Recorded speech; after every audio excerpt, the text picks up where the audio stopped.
வந்தான் வடிவேலந்தான் புள்ளி வைத்து புள்ளி போட்டான் புது கோலம்தான் சொல்லித்தர சொல்லி கேட்டு தினமும் சொல்லி தந்த சிந்து பாடினான் வள்ளி இன்ப வள்ளி என்று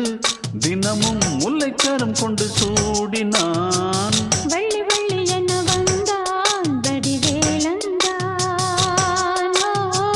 புள்ளி வைத்து புள்ளி போட்டான் புது கோலம்